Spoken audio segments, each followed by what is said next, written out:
Good morning. That's good. Camera's good. So, we are in the Gospel of Matthew. Can't recall where. Where are we? Feeding 4,000, leavening the Sadducees, Pharisees. Oh, yes, Peter confesses Jesus as the Christ. So we'll be starting in chapter 16, verse 13 today. And it says in verse 13, when Jesus came into the region of Caesarea Philippi, he asked his disciples, saying, who do men say that I, the Son of Man, am? So they said, some say John the Baptist, some Elijah, and others Jeremiah or one of the prophets. He said to them, but who do you say that I am? Simon Peter answered and said, you are the Christ, the Son of the living God. Jesus answered and said to him, blessed are you, Simon Bar-Jonah, for flesh and blood has not revealed this to you, but my Father who is in heaven. And I say to you that you are Peter, and on this rock I will build my church, and the gates of Hades shall not prevail against it. And I will give you the keys of the kingdom of heaven, and whatever you bind on earth will be bound in heaven, and whatever you loose on earth will be loosed in heaven. Then he commanded his disciples that they should tell no one that he was Jesus the Christ. All right. So,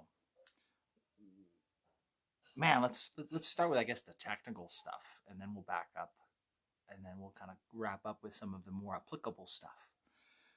So, some of the verses I think that are very, confusing or have been misconstrued over the years and whatnot.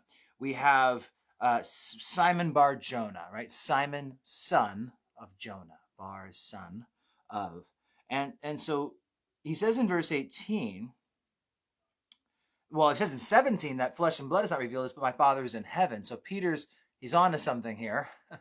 and because of God and the Holy Spirit, Peter knows what's going down. And so he says, you are Petros. You are Petros. And on this Petra, I will build my church. Now, these are similar, but different words.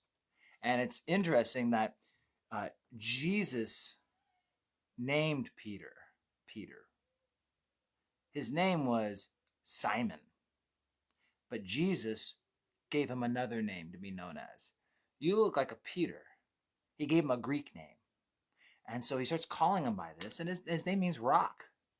I like Pastor Joe Focht, always calls him Rocky. Hey, Rocky. That was Peter's name. He was Rocky.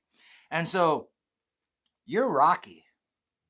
But then this other word, rock, that he uses, it's a different word, and it speaks more of a large rock, like a cliff or even part of bedrock. This large rock, and this is like the wise man built his house upon the rock. That's that rock. I don't know if you can take it to the great extremes. It's like Peter's just a pebble, but I mean, one is a rock, and one is like the bedrock. And so Jesus is doing a play on words. You are Peter, a rock, but what he declared, that he is the Christ, the Son of the living God, that declaration is on this rock. And when he says, and on this rock, you are that rock, but on this rock. And so he's playing on words. And some have taken this kind of like, Peter is the rock. And it's like, well, no, that's not what the Greek says. It's not what the original language would get across. And it's not the way it would come off if you could read this, if you and I could read Greek fluently, we wouldn't walk away with that assumption. But he's doing a play on words. This rock, this is a foundational belief that Jesus is the Christ, the Son of the living God, the Son, the exclusive one and only Son, the only Son of God. God has one Son, and it's Jesus. So, here we have the foundational doctrine that the church will be built upon, that Jesus is the Christ, the Son of the living God. And he tells them, hey, hell will never prevail against my church. The church, in the end, will win. Now, verse 19 isn't any easier to pick apart. But again, understanding these words is helpful. I give you the keys of the kingdom of heaven. What are the keys? Well, I think he just gave it. It was the doctrine, the foundational doctrine and belief that Jesus is the Christ, the Messiah. That's Christ is Messiah, the anointed one. He is the Son of the living God.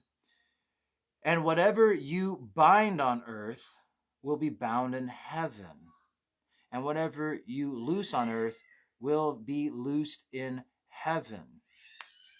Now, here's where things are interesting is the words bind and loose. They could be, put it this way, it's the word bind and loose.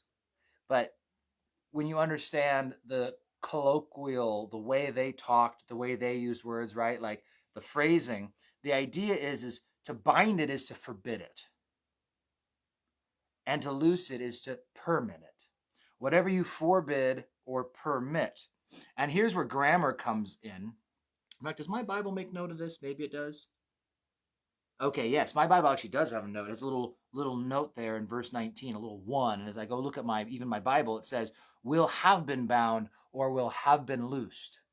So grammatically, the tenses is actually will have already been bound in heaven, will have already been loosed in heaven. It's not talking about Peter and the disciples having the supernatural power to bind and to loose. What it's speaking about is these men, under the guidance and direction and power of the Holy Spirit, will be binding that which God has bound and will be loosing that which God has loosed. Many take this as like a statement of like, you got the power to bind and to loose. So you got to go and bind stuff and you got to go loose stuff. When it's not what the text says. You will, whatever you bind on earth will have been bound in heaven, have already been bound. Whatever you loose on earth will have already been loosed in heaven. And so that's the key. Jesus is telling them, prophesying you could say, that this is what you guys are going to go and do. Knowing that I am the anointed one, believing that I am the Christ, the Son of the living God, you are going to go, you're going to help take off my church, basing it off of this doctrine, that Jesus is the Christ. That's the center of all that we believe. Who is Jesus? And I think that's where we're going to go back now, right? He says to tell no one that he was the Christ, because people need to figure it out on their own. There's more to that. But if you back up now, you see, that's the thing. This whole section of text really revolves around who is Jesus. Now, he tells him, this rock, this foundational doctrine, who is Jesus? That is the foundation of the church. And as you guys go out in the power of Jesus, promoting that doctrine and belief, you will be binding those things which I have already chosen to bind. You'll be loosing the things I've chosen. You will be doing God's will on earth is the idea. But it all started with the question, who do you say that I am? In fact, it actually is, who do men say that I am? But then Jesus, but who do you say that I am? And that's the important thing. Who do you say that Jesus is? Because it all eventually boils down to you. It doesn't really matter what your church teaches if you don't believe the same thing. You could go to a great church, but ultimately not believe and not practice those things which they believe. You could go actually to kind of a floozy church, but you believe the foundational truths of the Bible. And so, who do you say that I am? He is the Christ, the Son of the living God. when they called him the Son of God, I mean, that was a big deal. When Jesus says in verse 13, who do they say the Son of Man is? That was a messianic title found in Daniel. I mean, if you look in Daniel, is it chapter 11? 7 or 11? Those two numbers come to mind for some reason. But when you look in Daniel, and it talks about the Son of Man. Remember my Bible has a cross reference? It doesn't have a cross reference. When you look at that idea, Son of Man, it's a prophetic term. So when people heard Jesus refer to himself as the Son of Man, it got people listening. It caught people's attention. Backing up to chapter 7. And I was watching in the night visions, and behold, one like the Son of Man coming with the clouds of heaven. He came to the Ancient of Days, and they brought him near before him. Then to him, the Son of Man, was given dominion and glory and a kingdom, that all peoples, nations, and languages should serve him. So when he calls himself the Son of Man, I mean, every Jew knew what he was saying. But today, there are cults that say they believe in Jesus, but it's a different Jesus, and that's important. This is what separates us from the Mormons. This is what separates us from the Jehovah's Witnesses. This is what separates us from other even more fringy groups. You guys, what is it? Is it the Worldwide Church of God? Or they've got Mother God? I mean, there's other groups out there. And they talk about the Bible. They talk about the Father, the Son, and the Holy Spirit. But when you dive deeper, you realize at some point you have to decide they're talking about someone else. That's not Jesus of the Bible. They're talking about a different Jesus. And ultimately, that's what matters. Who do you say that the Son of Man is? And if you get that wrong, well, that's a big deal. I don't think there's going to be a theological exam when you enter heaven. I think people earnestly desiring to serve the God of the Bible, God knows. But it is a scary deal and a big deal when people know, like, no, this is a different God, and they still choose to serve him when they have truth presented before them and they reject that truth to continue following off of, Jesus 2.0, Jesus the brother of Lucifer, Jesus the Archangel Michael, some other Jesus that isn't this Jesus. So, who do you say that I am? It's an important question with an important answer. I think we'll finish up the chapter tomorrow. So, God bless you guys. I will see you guys bright and early Tuesday. And I think we decided over the weekend, if you didn't catch on, we might just be taking Saturdays off. I always have meetings and stuff on Saturdays, and this is and that's, and stuff just comes up. And so I'm a forgetful person. I'm super forgetful. And so, if I get going and I start doing stuff, it's like, oh no, it's 9:00 and I didn't do the daily bread. So that's why I'm a creature of habit. It's helpful. I've got multiple alarms that go off that I can get here on time to see you guys. So thanks for being gracious for me being late today again.